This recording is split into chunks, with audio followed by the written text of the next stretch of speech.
Sunrise is coming up. 6:35 a.m. here at Louisa Bay. 1 minute we had a bright red sunrise happening. Next minute, disappeared. But the flies are now appearing. There's one trying to go in my ear.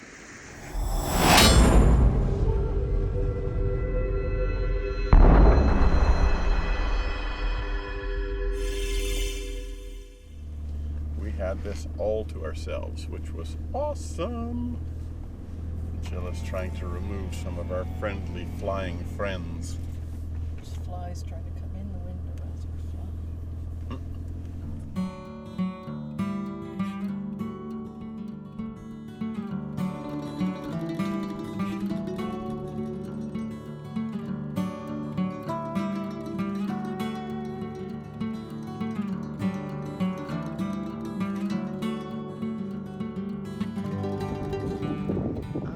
Out at a lookout north of our camp last night at Louisa Bay.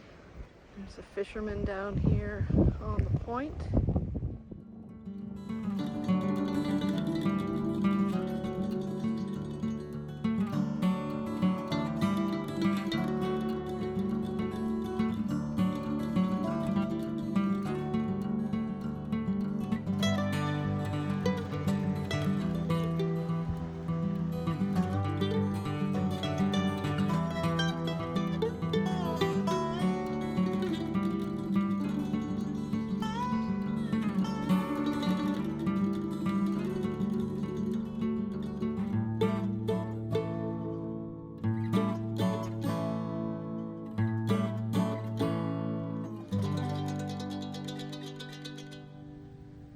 The color of the water is tremendous. Wow. We are heading down to Sandy Point Campground.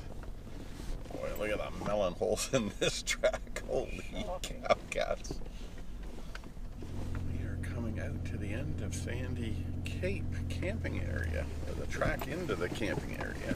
I guess we go right. Pretty clear. That was unambiguous. White sand, isn't it? Oh, look at the gulls. Here's the camping area. Right on the beach. And look at the cormorants.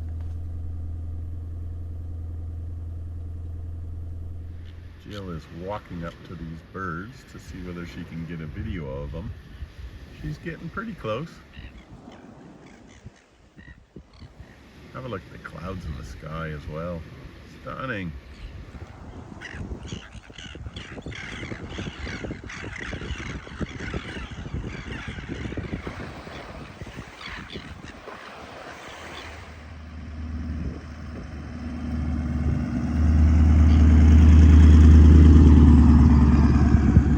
Now we got to get back up this hill with these giant melon holes everywhere.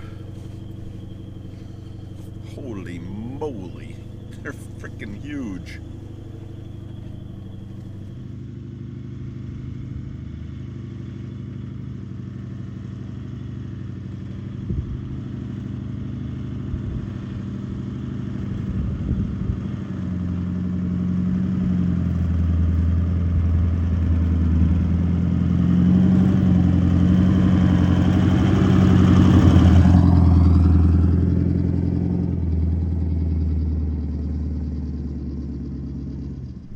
Track that's heading directly across the island to Quoin Head, Quoin. And for a good section, you can see this track is as straight as a die. Then it's going to go squiggly. It does go pretty squirrely up here, yeah. That's pretty cool. It is, isn't it? That track is still cutting straight across. Something tells me they used a bulldozer to do this at one stage. Pulling into a place called Charlie's Harbour's Lookout, and that point that you see off in front of us, that is the Quoin Head that we're heading to a little bit later. But we just saw this Charlie's Point Lookout, Charlie's Harbour Lookout, so let's go check it out. We're at this Charlie's Harbour lookout, and look at the chunks of island that have broken off. Far out. They're the size of houses, bigger. Our island is dying. There's Jill in the car for a little bit of size perspective of those chunks. Whoo-wee. This is all undercut here. Up on the top of this rock, which isn't too far from the edge of the water, you can see when it's crazy seas, the seawater must get all thrown up here. And that's all solid salt. That is really cool. All these little dried puddles of salt everywhere. Some of these puddles are still liquidy, and some are solid. It's cool. Blowholes here at Charlie's Point Lookout. There's one right at the cliff sending up steam. Just spray. It's not really steam, it's mist, but it looks like steam. It's like a kettle going off. It's pretty cool. One's bubbling in the water, one's spraying a mist behind it, and one's spraying a mist at the cliff. Very cool.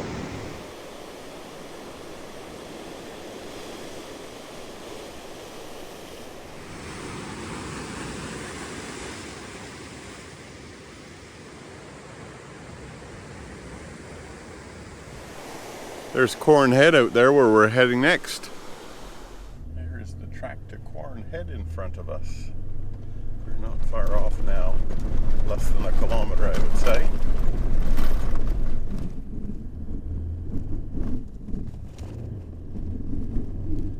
Wow. That's crazy. Well, we're at Corn Head, and I'm no fisher person, but this looks like a pretty good spot to fish. Out on the headland itself, I can actually see a couple of fishing rods just sitting there. And behind Jill, there's a camp person out here, so they're obviously doing some fishing. It smells very much like the ocean.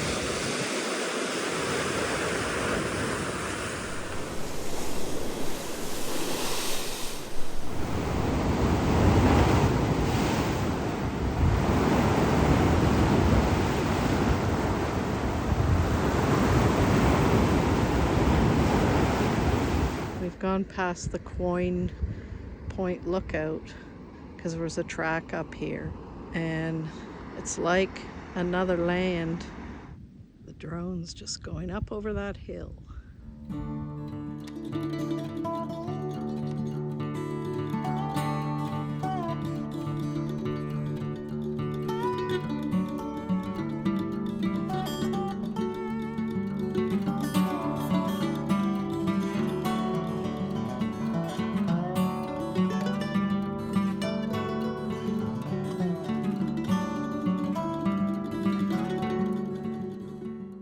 There's vegetation on one side of the track and then like exploded rocks on the other side of the track. You could use it for a movie set and say you were on another planet and it would be believable.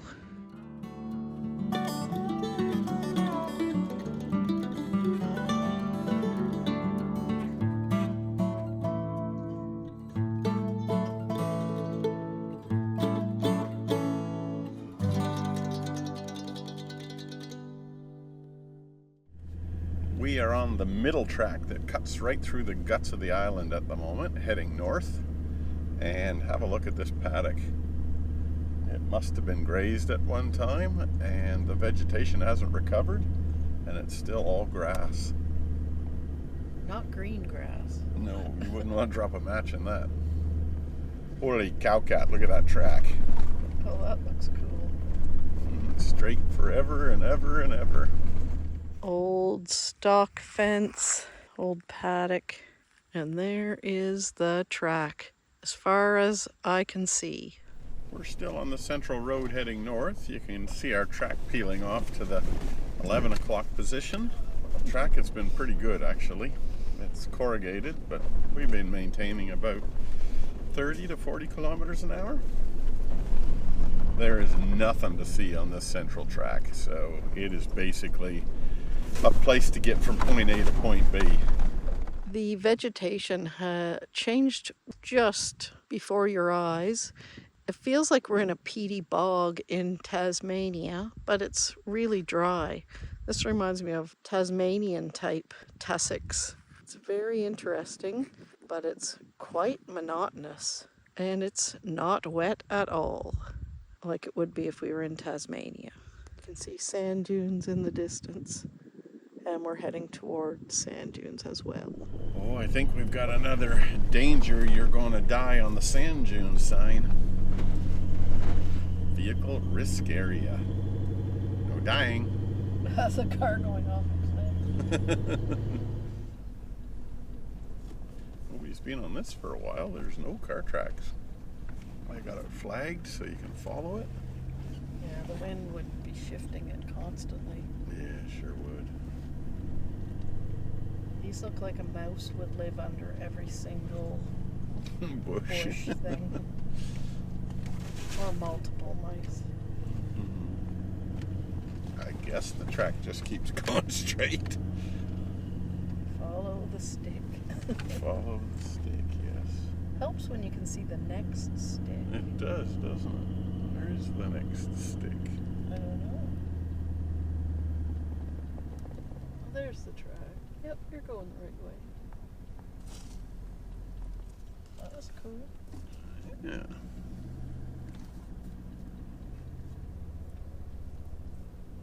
I think this way. Well, the other ones were on the left. Yeah, look straight ahead. Oh yeah, there we are. Yeah. Keep the stick on the left. Stick on the left. Yeah, Copy. and I still see that water poly pipe stuff going along over to the left of us as well. We're cruising across this June field still. There's old poly pipe here. This is cool.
The track into Mystery Beach, and nobody has been there today, that's for certain.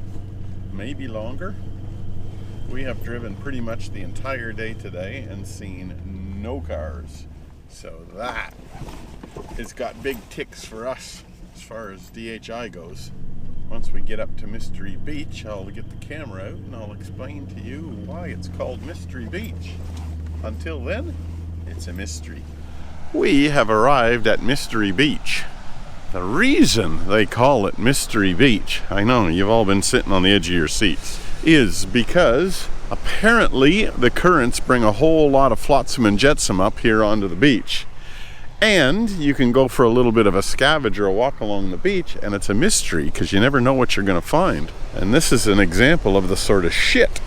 Heaps of rope, heaps of plastics, an old shoe, a bucket, some bottles, fishing floats, fishing totes, no fishing boats. Let's have a look at the beach and see if we can find anything to add to the pile. Plastic and things that have fallen off ships and garbage, all that kind of stuff. That's pretty cool. Plastic lid. That's my contribution to the pile. They haven't found me yet. Terry just said there's March flies here. I bought you a present. Oh. It's a bouquet. Oh, I'm afraid. Oh, you shouldn't be. It's nice. Oh my goodness. Am I going to eat this? Is this one of those like spiralized potatoes? Yeah. Potato. Yeah, what in the world is that? pretty random. Yeah, that's cool. Feet. That's my contribution to the pile. Okay. There's little bits of colored plastic everywhere. I can see part of a coat hanger, a lot of bottle caps.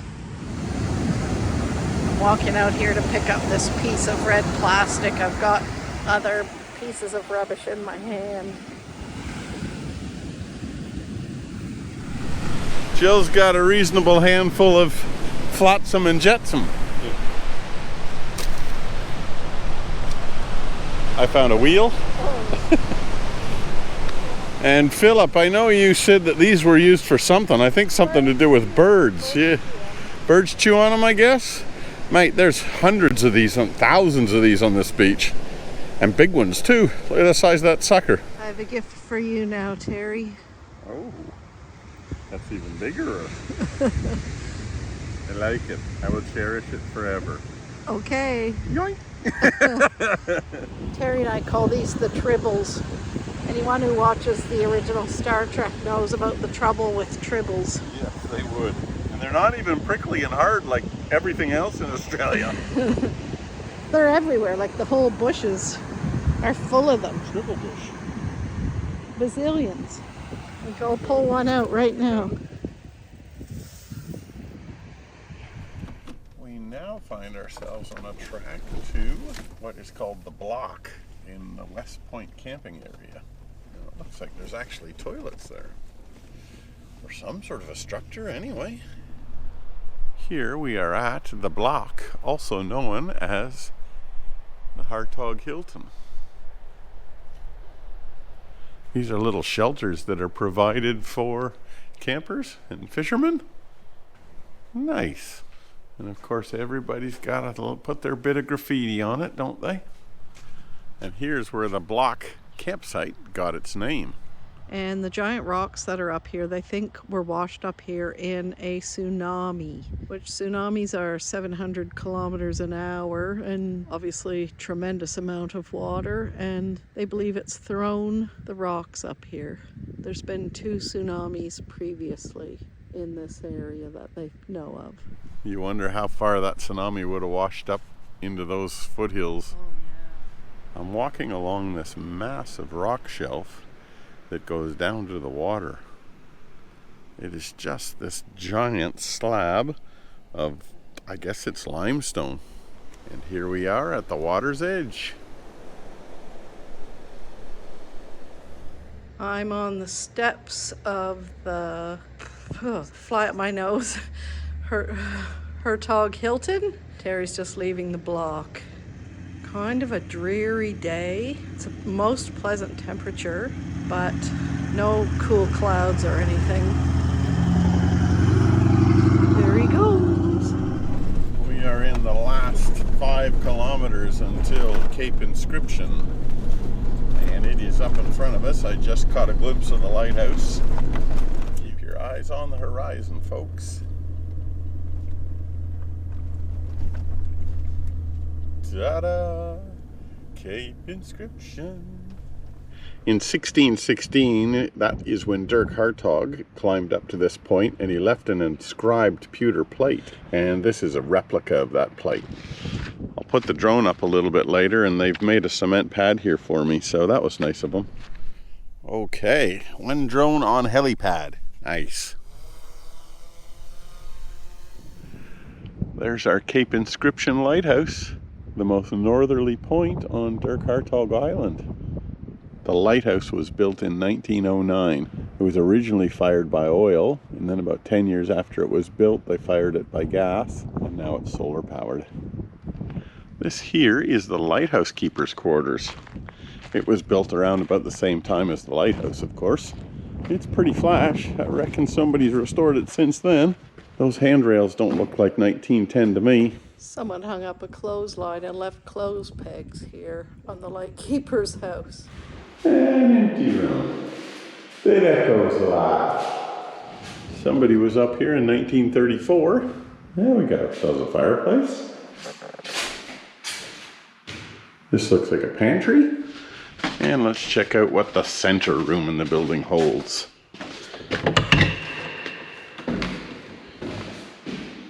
It holds air and mustiness.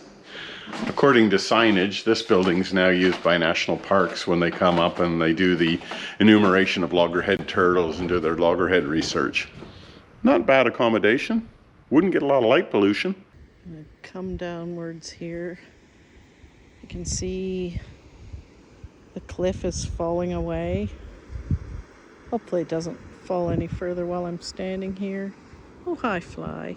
There's little birds darting around. There's the lighthouse. There's the lightkeeper's house. And there's the translation of the inscription from Dirk Hartog's pewter dish. Just watching these ants going in this ant hole. It's pretty big. We've just left the Cape Inscription Lighthouse, and I love this sign here. Threatened fauna, drive slowly, dusk to dawn. Very cute. Now we're going to start to run down to the Turtle Bay Lookout. We'll have a look there. There's supposed to be old tram tracks there where they took the supplies off of the beach and all the way out to Cape Inscription to build the lighthouse. We are at Turtle Bay Lookout. Those iron tracks that you see in front of you, those are the tramway tracks that they used to haul all the materials and equipment up to construct the lighthouse. And that lighthouse is probably 3 or 4 kilometers from here. But they had to get it up this freaking cliff. And down there at the beach, you can see the remains of the jetty that they used. That really is a spectacular looking bay. The color of that water is just intensely blue. They call it Turtle Bay for a reason, of course. There are 2 turtle slides on Turtle Beach. But just glancing in the water at the moment, I can't see any turtles. There's a fish bowl down here at Turtle Bay. Someone out here fishing right there. We are traveling to Dampier's Landing, which is our camp for the night. Now we have our fingers and toes crossed that we are the only ones out here again. I think we would be very, very fortunate if that was the case. Jill just spotted a boat of significance. Oh yeah, no, rich people boat. We do have campers here.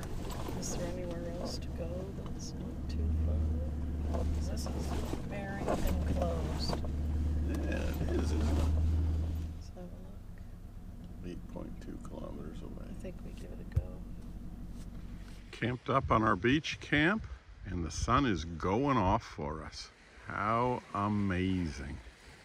Even down the beach in the opposite direction, the sun's going off. That is gorgeous. Have a look at that ray of light shooting across the sky over top of the truck. No words, hey? No words.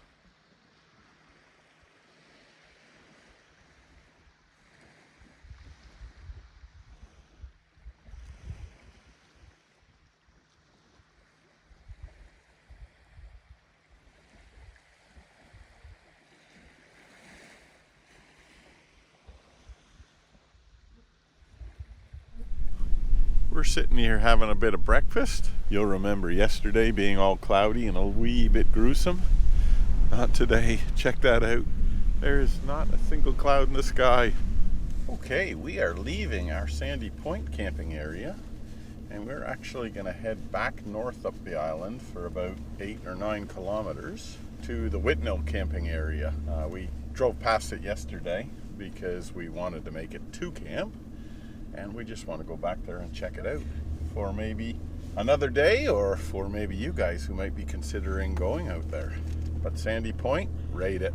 This section just north of Sandy Point is pretty neat because you run so close to the coast. You've got epic views. As I turn away and you stare into the scrub. We can see it. We can see it, yes. You can definitely see why boats like hanging out around here. So many sheltered bays and beautiful blue azure water. We're about 10k south of Whitnell Point, and have a look at this scene just off the edge of the track. Oh my goodness.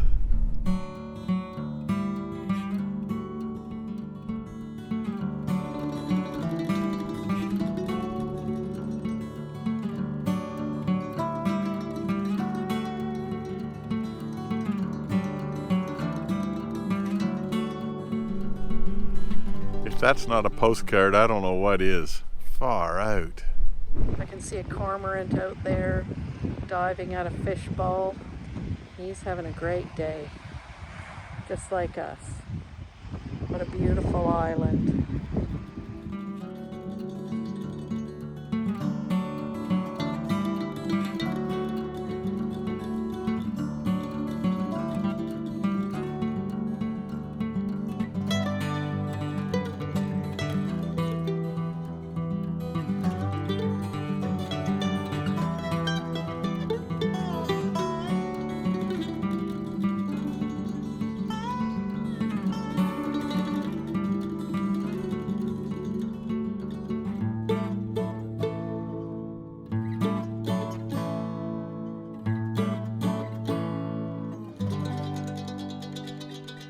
There's Jill walking down the track looking for a ride. Luckily, we've got one here for her.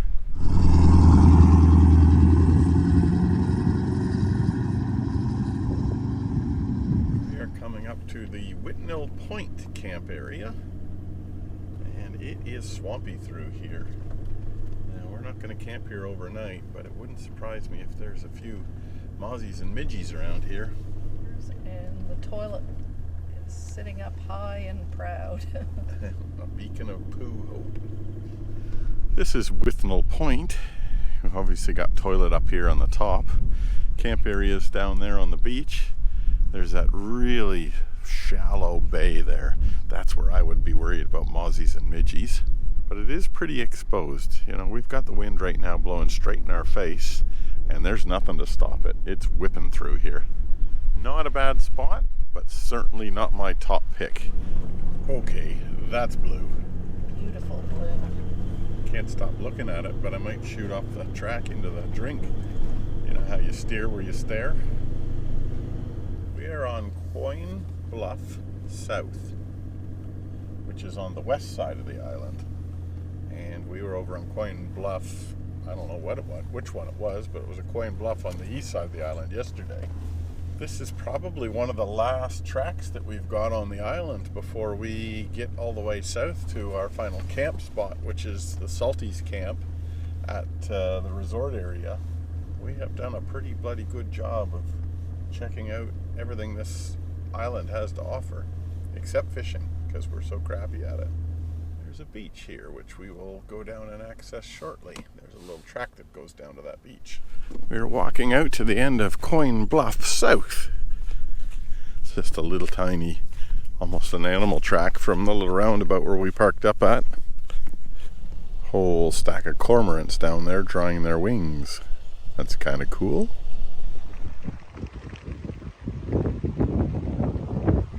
I'm looking out there in the water for dugongs or dolphins or sharks, and I see nothing except weed and rocks and sand. That looks pretty cool with those big ass sand dunes out there in the background, then the blue water in the foreground, and of course the 200 series. That's cool. We're in this little low scrubby heath again that looks like Tasmania without the water. If you just glanced at it, you'd sort of mistake it for Scorperia, wouldn't you? And here is the beach that they said was a beach. Am I right? Boy, that is one calm, placid bay, isn't it? Jill is out there filming sharks in the bay here. There's just dozens of them and dozens of them. They're just short little guys. They're only about 12 inches long to 18 inches long, but they're everywhere, combing the waters for I don't know what. Anything to munch, I guess. I see lots of sharks in this bay. Little baby ones. I won't sing the song, but now you are.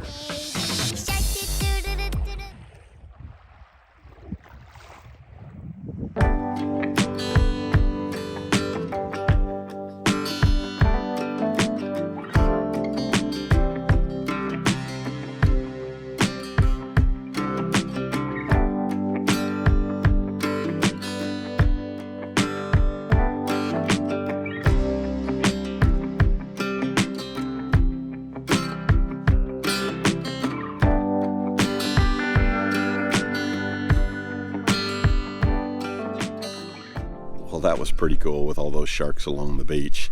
Now we're going to leave Coin Bluff south, back onto the main track, head through these sand dunes again near this Tetradon loop, which was just friggin' awesome. Can't wait to get through those dunes again. And then head down to the Island Lodge, and we're going to camp at Salty's Camp. Back into the dune field just before we get to the homestead. I love this sort of stuff. This is just unbelievably mind-blowing. Unreal. I love this shit. Jill's going down the big hill, and this is steep. It'll be 45 degrees. No stacking. It's almost going up to your knees.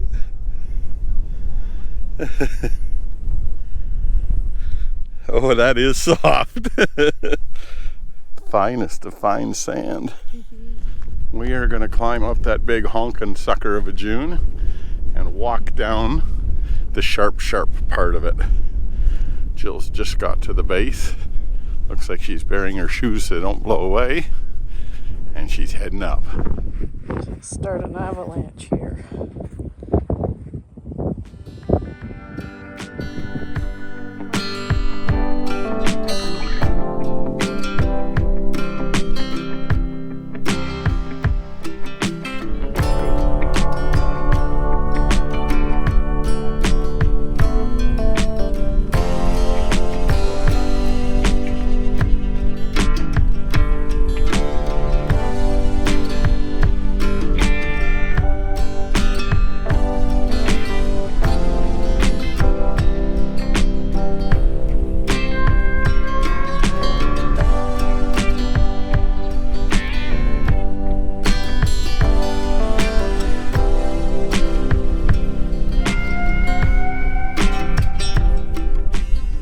That is amazing.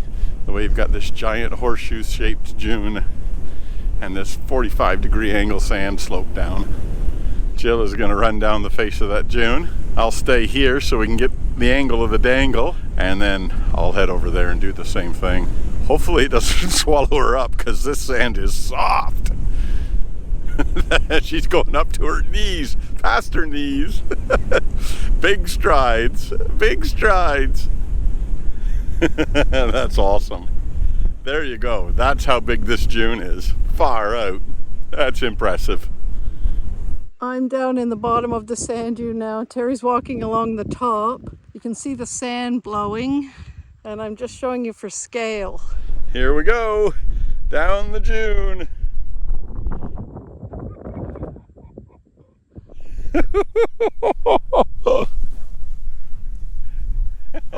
And look at the avalanche in front. What a blast. Okay, back up now. No. Oh my goodness, look at that. Woo-wee. Jill's finding more of those fossilized weevil cocoons as well that we found in South Australia. Yep, that's the fossilized weevil cocoons. Neat. Shows you how big it is. Like a thimble. Mm-hmm. Look like Tony Iommi from Black Sabbath when he chopped the end of his finger off. Oh, nice. Okay, I'm climbing up this sucker. Trying to. On a diagonal.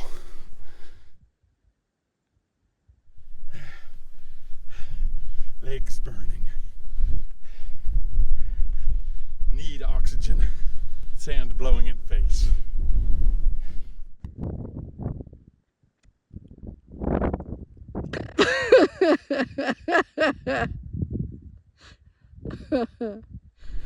I did it, but I'm dead. Whew. Here's Terry's track up the sand dune, and I can hear him panting still a couple minutes later.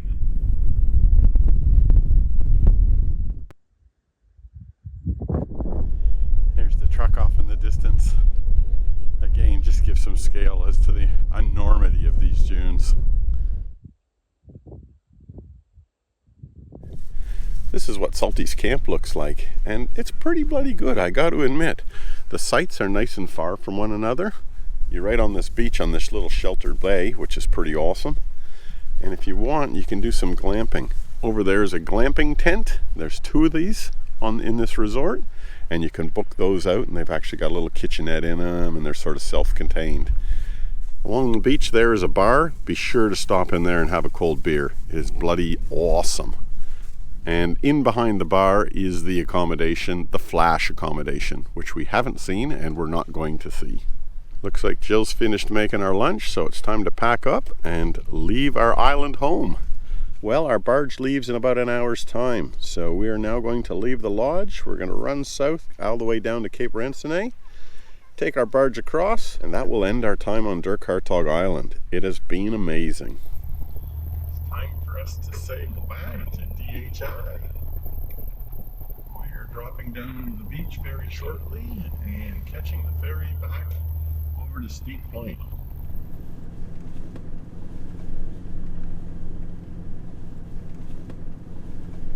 We're just waiting for the ferry to come and get us at Cape Ransonnet to head back over to the mainland over there. I can see Terry's just put the drone up. I'm just going for a little walk while we're waiting for our ferry.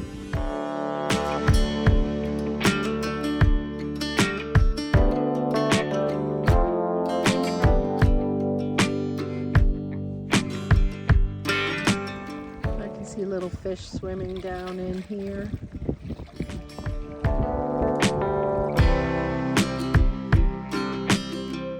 Look at that beautiful water.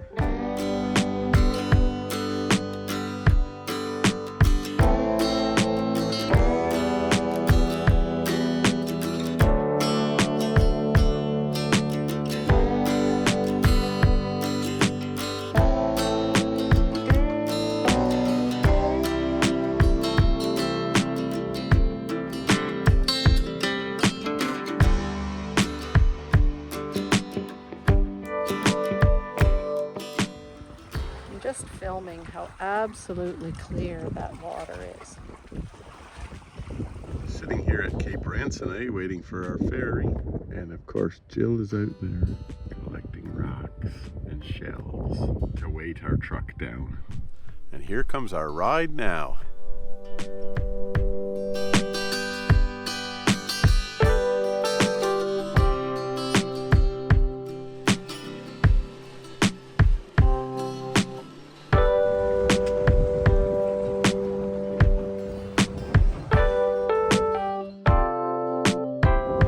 Bye-bye, Dirk Hartog Island. There she goes. And there's the mainland. Getting closer to Steep Point now. I can hear Terry laughing up in the boathouse with the ferry driver. Campers at Steep Point. And off we go. And there's the guy coming on.